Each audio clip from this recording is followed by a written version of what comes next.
Véronique et moi, on s'est rencontrés pour le coup par l'intermédiaire d'Arim, il y a un peu plus de 6 ans maintenant, dans le cadre d'une bulle qui avait été organisée, une bulle sur la santé mentale, et Véronique est venue pour témoigner. À l'époque, elle était accompagnée dans le cadre d'une prestation d'abus spécifique. Et puis j'étais là aussi. J'ai trouvé que la manière dont elle parlait de son parcours d'insertion était vraiment intéressante.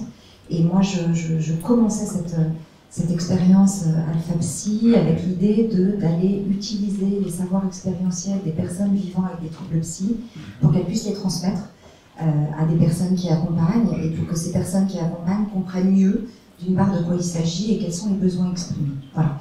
Donc en fait, ça fait 6 ans qu'on travaille ensemble en s'appuyant sur les questions de rétablissement en santé mentale avec une technique qu'on a nous partagée et utilisée qui est l'approche par les forces. Donc on va vous faire une petite présentation un peu théorique, on va attaquer autour des questions de troubles psy, et puis de ce qu'est cette notion de rétablissement en santé mentale. Alors peut-être que vous la connaissez déjà pour certains, peut-être un peu moins pour d'autres, et puis l'énorme bénéfice, en tout cas, de méthodes de travail qu'on a développées, c'est de pouvoir croiser nos regards sur ce que sont finalement ces questions de rétablissement en santé mentale.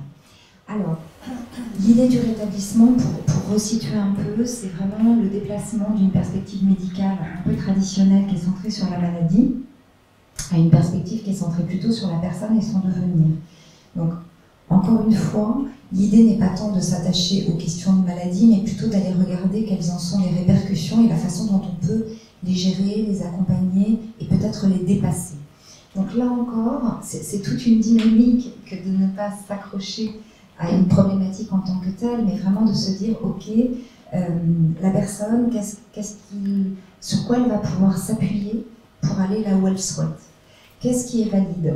On n'est jamais totalement invalide, et alors Véronique vous parlera très certainement des incapacités, des invalidités, des incompétences peut-être, parce que quand on vit avec une problématique psychique, il n'est pas rare quand même que les personnes soient renvoyées quasi exclusivement à leurs difficultés, pas tellement à ce qu'il leur est possible de faire.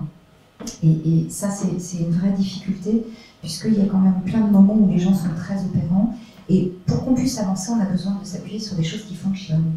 On n'avance pas quand on ne regarde que les choses qui ne fonctionnent pas correctement.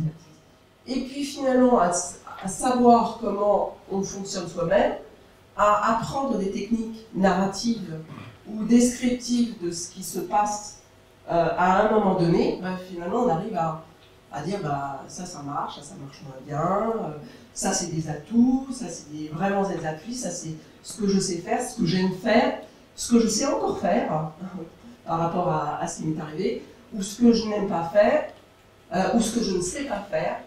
Et donc de faire finalement un espèce de tri entre ce qui est possible et pas possible dans ce contexte.